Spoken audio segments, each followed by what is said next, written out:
Hey everybody, welcome back to Covers and Commentary, and welcome back to another episode of Drummer Reacts. And this is a video I'm actually really excited to get into. This is the iconic drumming behind Bring Me to Life. It's an Evanescence song breakdown with, I believe their drummer is Will Hunt, I believe is his name. This is one that I'm actually extraordinarily familiar with the song itself. I've played it many times personally. I've won talent shows playing it, and I will actually be probably comparing my play performance to what we hear today. But interesting fact that I don't know if they'll talk about here, but the drummer for Evanescence, well, not the drummer for Evanescence, but the drummer for this song was a session drummer, who is actually now the drummer for the Foo Fighters, Josh Freese. So this is one of those things where, like, I'm really curious to see how Will Hunt, I think that's his name, I'm really curious to see how he plays it compared to what was on the original track from Josh, and then also how I've been playing it. This is why I'm excited for it. So let's just get right in and have a listen. Hey, how's it going? This is Will Hunt. It is Will. Okay, yes. Yeah, okay, very different already. I don't ever get tired of playing this song. I love this song. I'll play this song freaking 100 times a night if they want me to. It's a great song. Today at Drumeo, we're going to be breaking down Bring Me to Life. Yep. God, you need a hell of a ride cymbal for this. So he uses the China more. Huh. All right. Streamed over 3 billion times across all platforms. This is the most successful Evanescence single. That makes sense. So this song is a really big song. Yes, it is. For Evanescence. Just celebrated the 20th anniversary of Fallen. The 20th anniversary. Oh, I remember hearing this song play for the first time in Blockbuster. Anyway. Which is the record that it was on. This is the song that basically started it all. Yes. Josh Freese actually played drums on that record. He did say it. Okay, cool, yeah. Josh Freese, Foo Fighters. Yep. Rob was in the fantastic band. Drummer. You know, he played exactly right for what the song was, and obviously... Okay, so he's been the drummer for a while. Not Josh, but Will. I will say...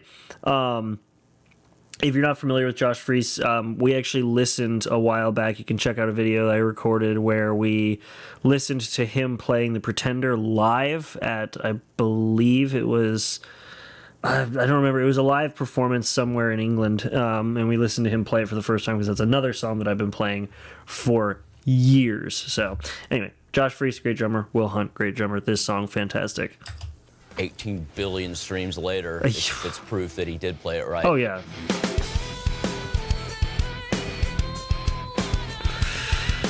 God, he is just beating those drums. I guess the most complicated, if you want to call it that, thing about the song is, you know, the way that the kick pattern rolls. Yep. That's probably the most difficult part, is to make that really groove and really swing.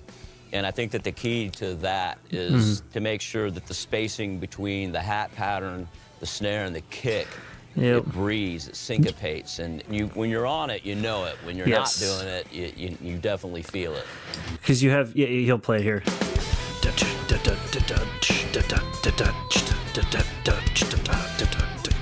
Yeah, so that is a very good point, the way he put that, because, yeah, you are heavily relying on accenting the kick with the snare, and that constant quarter notes all the way through, or I'm sorry, eighth notes going the whole way through. That is an extremely important part of it because it fills in the space, so you end up with this like,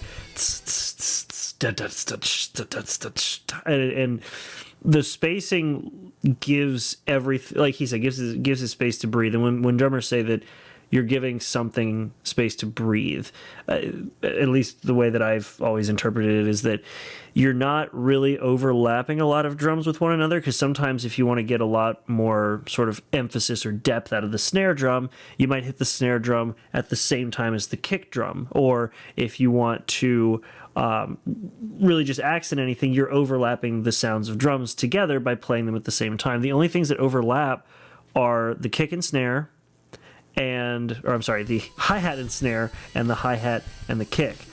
But that's fine because they only overlap when you're playing them on the eighths.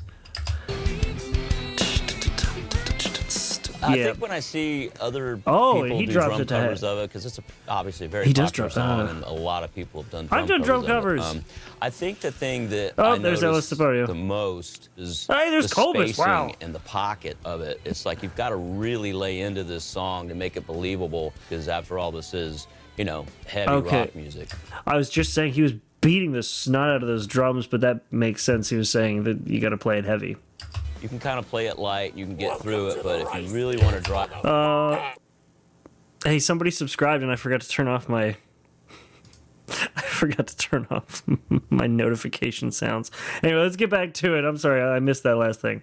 Kind of play it light, you can get through it, but Yeah. if you really want to drive this thing home, you've got to play it with some force and some power.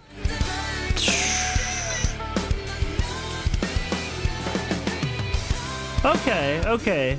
So if you want to play this track, the full transcription and the drumless track is at the link below. Let's hear it.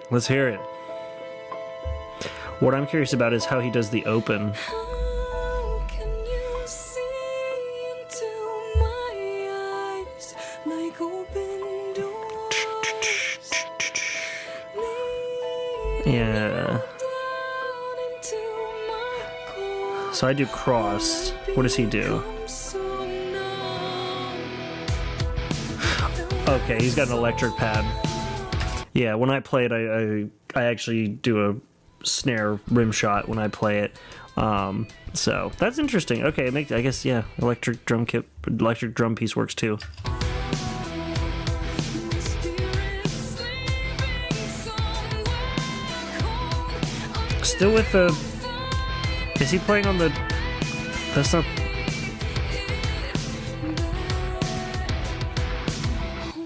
All right. Yep. You can't get this chorus wrong.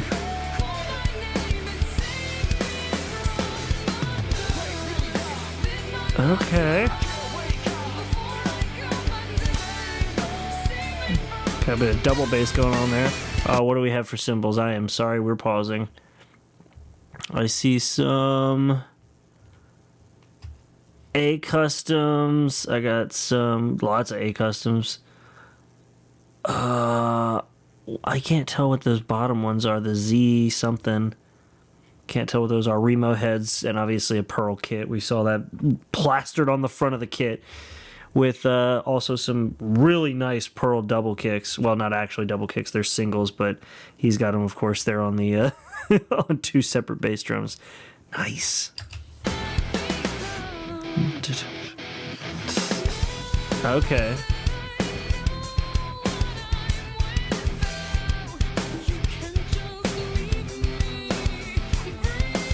God, that is such a hard. Oh, okay.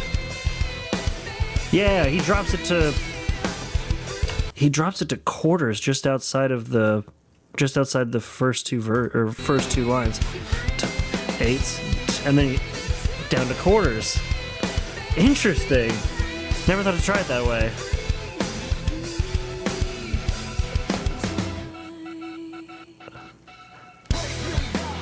And he doesn't add anything into that gap. He just goes right into it.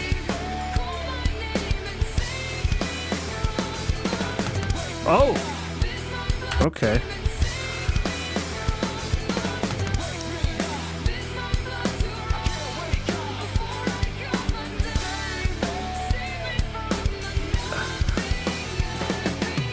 Okay, pretty similar. He does a lot more of just like da-da, where he does two cymbal hits alternating. When I've played it before, I usually just do a single like bah, and I just hit a single cymbal, but he actually really fills in the space with a left to right cymbal. So, nice.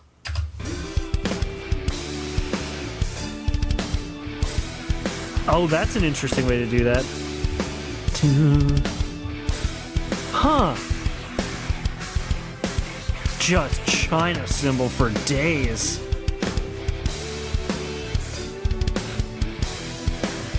He's doing these little grips in between for fills.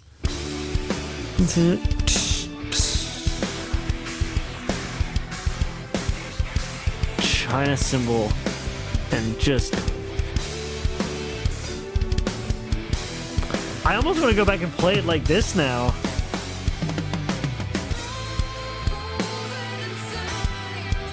A little bit of splash there and everything.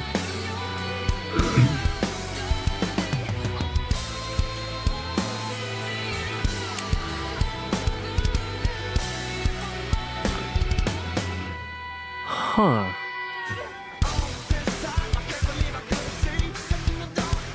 Oh. He just lays into the China cymbal for this, like, for the bridge here. I alternate back over to the hi-hat, because if I remember correctly, that's how it is in the original recording. But yeah, he goes right over and just beats the snot out of that China cymbal.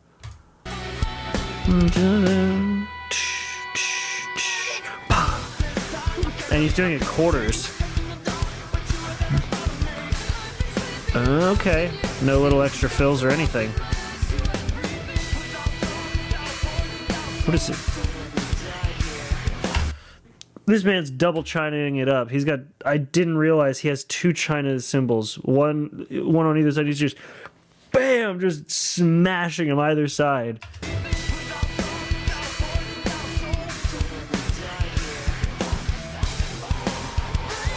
Jeez. That was actually a pretty simple fill into the chorus. But remember, okay, actually, this is a perfect example. Remember what I was saying earlier about how you can give more depth to the snare drum by hitting the bass drum with it, hitting the kick drum. That's exactly what he just did. He was da da da da da da da da with the snare drum, but he's also keeping that same time on the bass drums.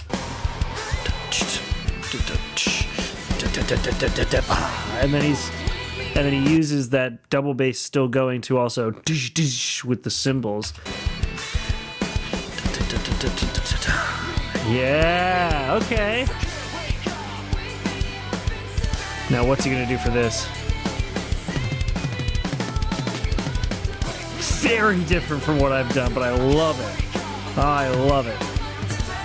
I'm not talking to you, Siri. Shut up.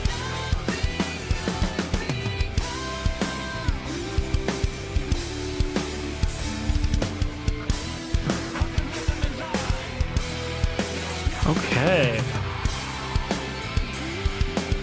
Oh, so he never actually really goes to the... He never actually goes to the crash ride. Well, okay, so he goes... I say he didn't go to the crash ride, and he immediately goes to the crash ride. I meant for the last bit here. So... I stayed on the crash ride when I played this. He stayed on the... Yeah, he goes to the ride cymbal.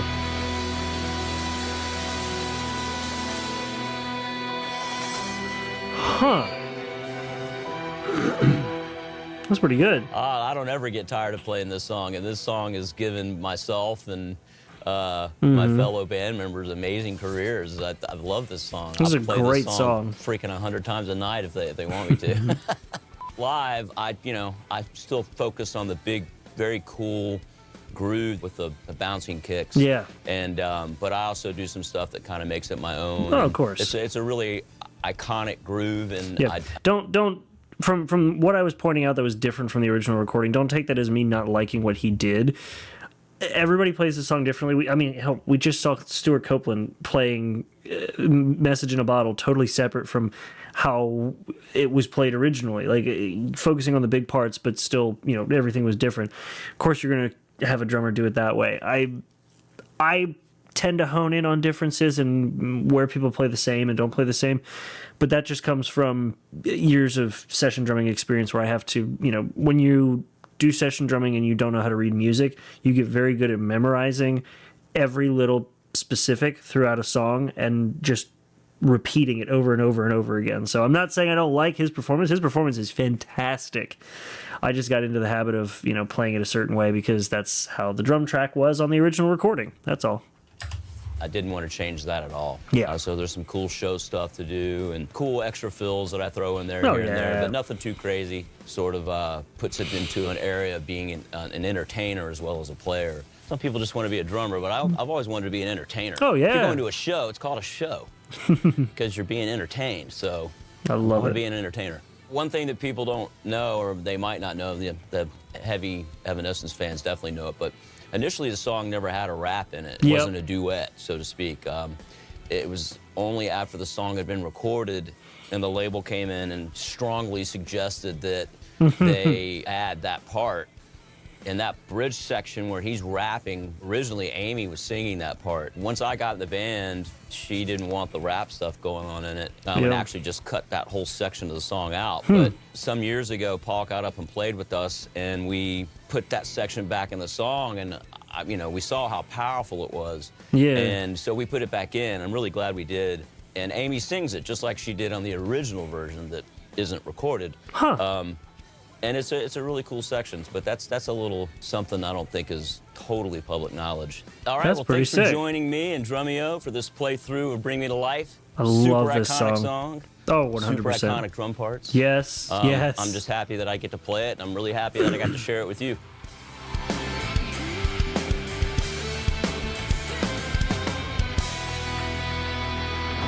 Oh, man, that was so good. That was awesome. I love it. Oh, I love stuff like that. Dang. That's so good. That's like, I love that song already, and getting to like see the performance, see how it, grows. Oh man, like again, like it's one of those things where like people play the songs differently, and they play them differently because nobody's the same. Josh Freese recorded the original. You now have Will Hunt playing everything now, and it's like you just a song. Stop playing. What are you doing? Why are you playing? Can you not do that, please? Okay, thank you. No. All right. Well, anyway.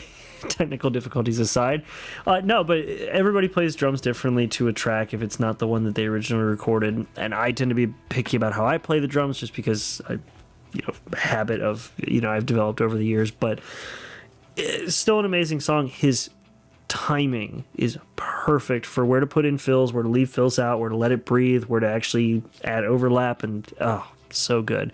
So hopefully you all enjoyed this video and kind of got to see some differences in techniques between the original, myself, and Will here. This was an amazing song and an amazing performance. I love every minute of it. I hope you all did too. If you did, go ahead and leave a like, maybe subscribe. And of course, as always, I have the links down in the description for both the Drumeo channel. If Will Hunt has his own YouTube channel, I will link that. And of course, the original video if you want to watch it without me interrupting. So all those things in the description down below. And once you're done there, maybe head a little further down, leave some comments, let me know what you all think. If you have anything you want to recommend or any songs that you've heard that you want explained or broken down, anything like that. All that down in the description, or well, the comments in this case, but either way, I'm very tired and I need to go edit another video. So that is it for tonight. Thank you all so much for watching this video, and I hope to see you all in the next one. But for now, thank you so much for being here, and have a good one.